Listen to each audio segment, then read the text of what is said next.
Break नंतर news प्लॅनेटमध्ये आपल्या सगळ्यांचं पुन्हा एकदा स्वागत। अविनाशजी, मी थेट आपल्याकडे येतो। मगाशी जसा उल्लेख झाला आणि तो म्हणजे ज्या वेळेला उद्धवजी बोलत होते त्यावेळेला राज ठाकरेंच्या मनामध्ये नेमकं काय चाललं होतं याचा अंदाज देण्याचा प्रयत्न जो आहे की देहबोली कशा प्रकारची होती अशी शंका शीतलजींनी उपस्थित केलेली आहे। उत्तर आहे आपल्याकडे की त्यावेळेला राजजींच्या मनामध्ये काय सुरू होतं।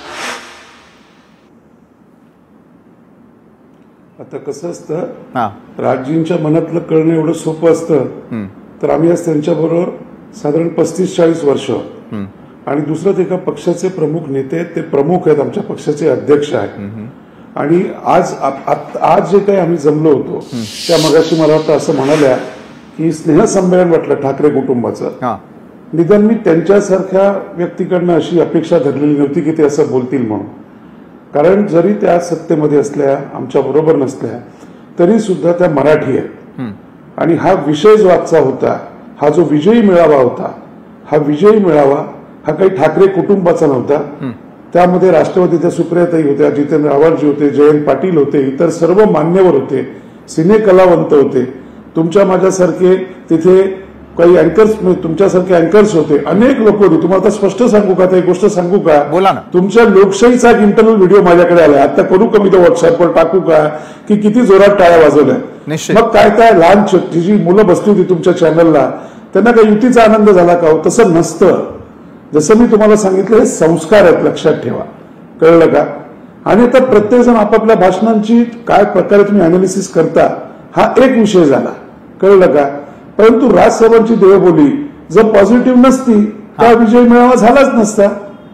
हे संपूर्ण जे आपण केलं होतं, हे जे हिंदी भाषेचं जे आपल्याला कंपल्शन करत होते त्याच्या विरोधात हे सर्व पक्षीय, ह्याच्यामध्ये कुठलाही झेंडा नव्हता, ह्याच्यामध्ये फक्त मराठी हा अजेंडा होता।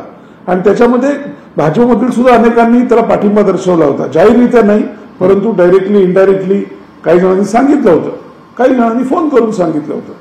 आज देशभरातनं, राज्यभरातनं सगळ्यांचे फोन आले, ते काय स्नेहसंमेलनाकरता आले होते का? त्यामुळे तो शब्द जरा अनाकलनीय असं त्यांनी का वापरला? एक गोष्ट मात्र नक्की मी तुम्हाला या माध्यमातून सांगतो की राजसाहेबांची देहबोली ही कायम महाराष्ट्राचं भलं करण्याचीच झालेली आहे, कायम मराठी माणसाचं भलं करण्याचीच झालेली आहे।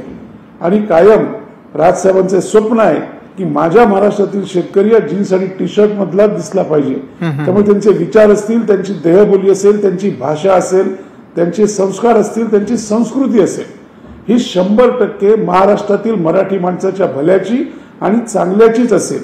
आणि राजसाहेब ठाकरे पोटात एक आणि ओठात एक असं कधीही नसतं। जे त्यांच्या पोटात असतं तेच ते अत्यंत स्पष्टपणे मांडतात। जसं तुम्ही शेवटची 3 वाक्य म्हणतो, जसं त्यांनी हे आंदोलन स्वतःकडे न घेता त्यांनी आवाहन संपूर्ण महाराष्ट्रातील जनतेला केलं होतं, 12 कोटी जनतेला। मग त्यात पक्ष आले, इतर सगळे जण आले तुमच्या सकट, कळलं का? त्यामुळे मोठ्या मनाचा राजा माणूस आहे। दोघेही कसे बोलले ह्याची अलग अलग तुम्ही कारणमीमांसा शोधू शकता, परंतु मला म्हणाल त्याची देहबोली ही मराठी माणसाच्या विजयाची होती की आपल्यावर जे हिंदी भाषेची सक्ती लादण्याचा प्रयत्न चालू होता, तो सन्मान्य मुख्यमंत्र्यांनी जी मागे घेऊन ज्या प्रकारे तो निर्णय घेतला, ती देहबोली जी आजची होती ती विजयाची होती मराठी माणसाच्या, ती विजयाची होती महाराष्ट्राच्या। एवढंच मी यातनं सांगेन। बरोबर आहे अखिलजी, मला आपल्याला विचारायचं आहे की सत्ताधारी पक्षाचे दोन्ही मित्र पक्षाचे आपापले जे आहेत ते प्रवक्ते आपल्या सोबत आहेत। भाजपचे आमदार प्रवीण दरेकर जी आहेत आणि त्याचबरोबर शीतलजी आहेत। दोघांच्या बोलण्यातून एक लक्षात आलं की उद्धवजी ज्यावेळेला बोलत होते त्यावेळेला मात्र मराठीचा दिसत नव्हता, हा मुंबई महापालिकेचा होता। तुमची आगतिकता आहे म्हणून एकत्र येण्याचा हा निर्णय आहे का? बघा, आम्ही तर सगळे आता इथे आलोय, तुम्ही बोलवलंय राजकीय पक्ष